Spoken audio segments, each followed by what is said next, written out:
Kokorate fanta murifa di fadiangina abilibla di bida te kulikante mena. Korate ti isbellonene.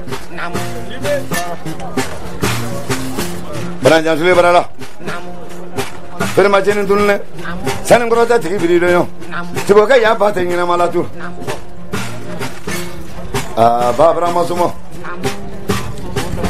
Sanga ya sulmani marala. Aha da kula sulmani marala. Bakoro ba da melela lende. Siaro maro marala. Keke balo tran numu ndete keke balo biri masumo. Seboka ya dan holale keke ni neke sumale. Gantu numu moleka.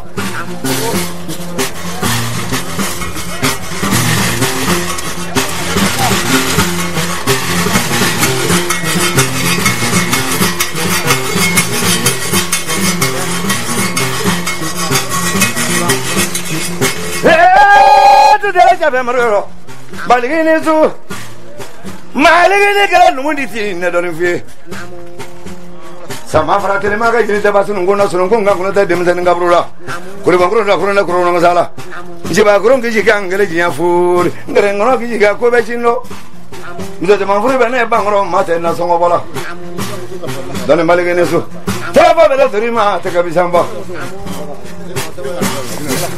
Baligin boy jigi wuro flalle hey dunya jigi faram fa jigi le me ma jigi aflana an saka jigi asabana an go jigi anani nan kele kongoro jigi ka lulu nan ken ma jigi ka woro nan ken te jigi di bol jo digi ma ba ka woro flalle ke kongoro jigi de ten fa jigi ne so ma ka taka jigi don ga ya ba mai ne so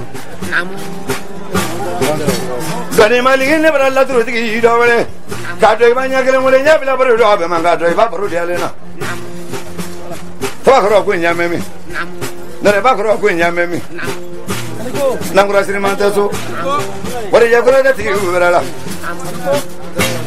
kamara sanyo bara la to dele ka bele abe manga Bajana tongkara bi do yo.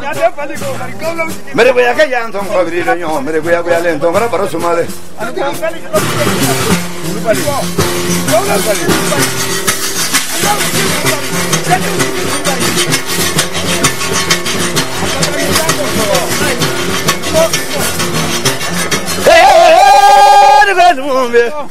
Malini wahi hai majul ka bebe manga.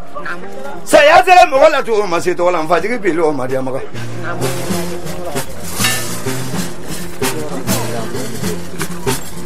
Fagoli pilu madia fagoli lalene. Fagoli wajah maga. Fagoli kamu ni na doni baligi. Kakuna orang belakang sih kira.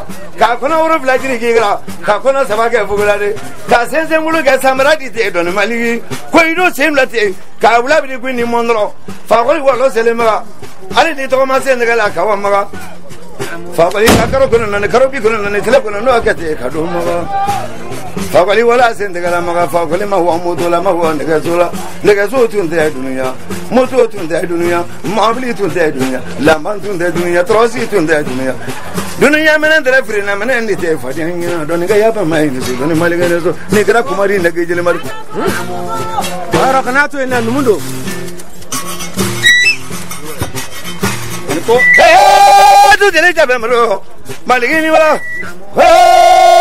tu la wala tu an ga wala ta jula ay bara fo kian ni don mali jabra zige kian ni don mali muso bre zige kian ni don mali Maligin ni miyan no folo ne ko ni jamu non mun jamu ila jo rebe nga fiki faki gen ni ke maki genye mali wala kwatu ila o bado de gyamo he ni magwa de yiti ma femfe ni magwa mruye ni magwa ni ale ni magwa fleshi